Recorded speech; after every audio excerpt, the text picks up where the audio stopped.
आज मैं आपको धरती माता की एक प्राचीन कहानी सुनाने जा रही हूँ। अगर आपने सभी व्रत उपवास करे हैं, सभी कहानियाँ सुनी हैं, लेकिन अगर आपने धरती माता की कहानी नहीं सुनी, धरती माता का व्रत नहीं किया, उद्यापन नहीं किया, तो आपको मरने के बाद परलोक में जमीन नसीब नहीं होगी। इसलिए आपको धरती माता की कहानी सुननी चाहिए, व्रत करना चाहिए और साथ ही इसका उद्यापन भी करना चाहिए। आइए अब हम धरती माता की एक प्राचीन कहानी सुनते हैं। बहुत पुरानी बात है। एक गांव में एक बुढ़िया माई अपने 7 बेटा बहुओं के साथ रहती थी। खूब सारे उसके पोता पोती थे, भरा पूरा परिवार था। बुढ़िया माई धार्मिक प्रवृत्ति की थी। बुढ़िया माई ने अपने जीवन काल में सभी व्रत उपवास करे। सभी व्रत उपवास करने के साथ उसने सभी व्रतों का उद्यापन भी किया। बुढ़िया माई अपने रिश्तेदारों को खूब लेन देन भी करती थी। पीहर और ससुराल में सभी लेन देन करे। बुढ़िया माई ने अपने भांजे भांजियों व बेटियों को खूब मायरा भी भरा। उसने सभी व्रतों का उद्यापन भी किया। धर्मराज की कहानी सुनी, पोपाबाई की कहानी सुनी, चित्रगुप्त जी की कहानी सुनी और उनका उद्यापन किया। सभी एकादशियों का व्रत किया और साथ ही उसने धूमधाम से सभी नाते रिश्तेदारों को बुलाकर उद्यापन किया और खूब दिल लेन किया। प्रिया माई का रोज का नियम था। वह सुबह जल्दी उठती, स्नान करने के बाद रोज राधा किशन के मंदिर में दर्शन करने जाती थी। फिर मंदिर के रास्ते में उसे जो सबसे पहले मिलता उससे वो राम राम बोलती और उसे 1 टका देती थी। यही उसके रोज का नियम था। रोज वो गाय को और कुत्ते को रोटी देती, चिड़ी कबूतरों को दाना पानी देती थी। इस तरह बुढ़िया माई का समय बहुत अच्छे से गुजर रहा था। तब एक दिन बुढ़िया माई के 6 बेटा बहुओं ने अलग रहने का निर्णय लिया। उन्होंने अपनी माँ से कहा कि माँ, अब हम अपने परिवार के साथ अलग रहना चाहते हैं। बुढ़िया माई ने कहा कि बच्चों, जैसा तुम्हें ठीक लगे, तुम सभी भाई बिना लड़ाई झगड़े के अपना अपना हिस्सा लेकर अलग रहने लगो, क्योंकि यही तुम्हारे पिता की इच्छा थी और यही मेरी भी इच्छा है। तब सभी 6 भाई अपना अपना हिस्सा लेकर अलग रहने लगे।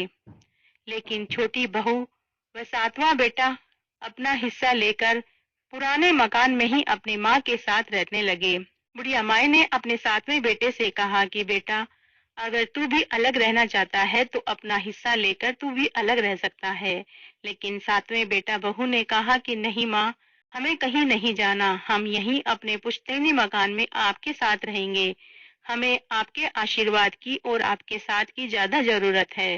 बुढ़िया माई अपने 7वें बेटा बहू के साथ पुराने हवेली में ही रहने लगे। बुढ़िया माई हमेशा की तरह रोज सुबह जल्दी उठती, स्नान आदि करने के बाद अपने 7वें बेटे से 1 टका मांगती और मंदिर के रास्ते में जो उसे सबसे पहले मिलता उसे वो राम राम कहती और 1 टका देती। और रोज के नियम के अनुसार ही वह गाय और कुत्ते को रोटी देना जारी रखा और चिड़ी कबूतरों को दाना पानी देने का जो नियम उसका था वो भी उसने जारी रखा। इस तरह समय गुजरने लगा। तब एक दिन बुढ़िया का 7वां बेटा बीमार पड़ गया। कई दिनों तक काम पर नहीं जा पाया। घर में राशन खत्म हो गया। बुढ़िया का दान पुण्य और 1 टका अब वह सब बंद हो गया।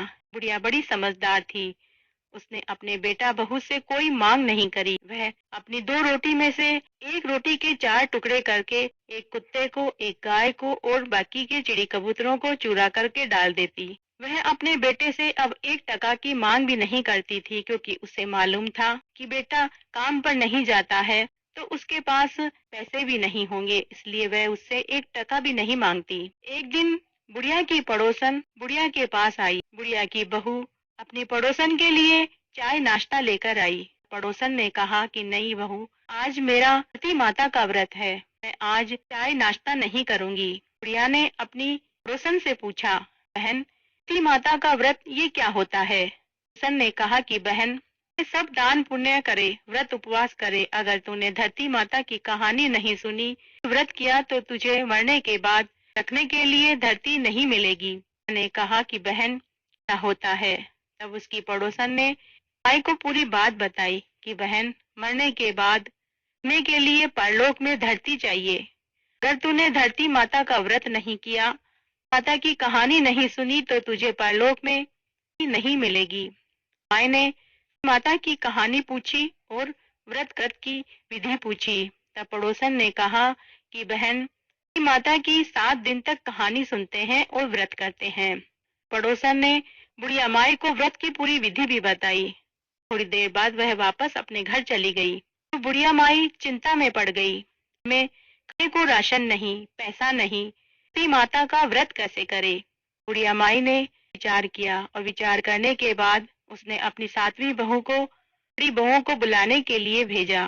देर बाद 6 बहू अपनी सास के पास आई और पूछने लगी कि माता जी, आज हमें लाया है, आपको हमसे क्या काम है। बुढ़िया माई ने कहा, अपनी उम्र में सभी व्रत उपवास करे, सभी का मैंने उद्यापन भी कर दिया, लेकिन मैंने धरती माता की न तो कहानी सुनी है, न ही व्रत किया है। तुम 6 में से कोई मेरा यह व्रत करवा दोगी। सभी 6 बहुओं ने बात सुनने के बाद मना कर दिया। बुढ़िया माई उदास होकर बैठ गई। माई की 7वीं बहू बेटे को जब पता लगा कि 6 बड़ी भाभियों ने को माता का व्रत करवाने से मना कर दिया है, 7वां बेटा और बहू माँ के पास आए और बोले कि माँ, दुखी और उदास क्यों हो। बात नहीं, अगर बड़ी भाभियां धरती माता के व्रत पाने में आपकी मदद नहीं करती है तो हम आपको धरती माता का व्रत पाने में करेंगे। चिंता क्यों करते हो, हम आपका व्रत पूरा करवाएंगे, आप बताइए क्या करना होगा। या माई खुश हो गई। उसने कहा कि बेटा, 7 दिन तक धरती माता की कहानी सुनते हैं और 7 दिन तक व्रत करते हैं। के पेड़ के पास हाथ जितनी जमीन खोदकर उसके ऊपर 1.25 मीटर लाल कपड़ा, 1.25 मीटर सफेद कपड़ा बिछाकर उसके ऊपर रोली, मोली, चावल, नारियल 11 रुपए रखकर कहानी सुनते हैं। कहानी किसी पंडितानी से सुनते हैं और 7वें दिन उसी पंडितानी को भोजन करा के जाके वे सारे सामान उसी को दे देते हैं। 7वां बेटा बोला, माँ, व्रत की तैयारी करो, मैं आज ही काम पर जाता हूँ। बेटा बहुत बीमार था, लेकिन अपनी माँ को धरती माता का व्रत पूरा करवाना था, इसलिए वह घर से काम के लिए निकला तो उसे उस दिन बहुत अच्छा काम मिल गया और शाम को उसे मेहनताना भी बहुत अच्छा मिला। 7वें बेटे को जब शाम को मेहनताना मिला तो उसे बहुत खुशी हुई। पैसों से धरती माता के पूजा का सारा सामान खरीदा और साथ ही घर का राशन खरीदा। सामान लाने के बाद उसने अपनी माँ को माता के पूजा की सारी सामग्री दी। अपनी पत्नी से कहा, माँ का 7 दिन तक अच्छे से ख्याल रखना, अच्छा पकवान बना के खिलाना। अगले दिन फिर बहू ने उसके नहाने के लिए पानी गर्म किया। माँ के नहाने के बाद फिर बहू ने कपड़े धोए, सुखाए, सुमा को लेकर पीपल के पेड़ के पास गई। मंदिर की पंडितानी को भी बुलवा लिया। हाथ लंबा धरती खोदी, ऊपर लाल कपड़ा और सफेद कपड़ा बिछाया, का छींटा दिया, रखी, चावल रखे, नारियल व 11.25 रुपए रखकर पंडितानी से कहानी सुनी। 7वीं बहू अपनी सासू माँ का हाथ पकड़कर वापस घर लाई। आने के बाद 7वीं बहू ने अपनी सासू माँ को चाय पिलाई, उसने घर का सारा काम किया, पति को काम पर भेजा। शाम को उन्होंने व्रत खोला। 7 दिन तक 7वीं बहू ने सास की खूब सेवा करी।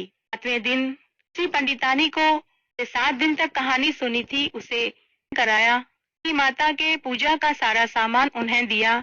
साथ ही 7वीं बहू ने साड़ी, ब्लाउज, पेटीकोट दक्षिणा के रुपए सास के हाथ से पंडितानी को दिलवाए।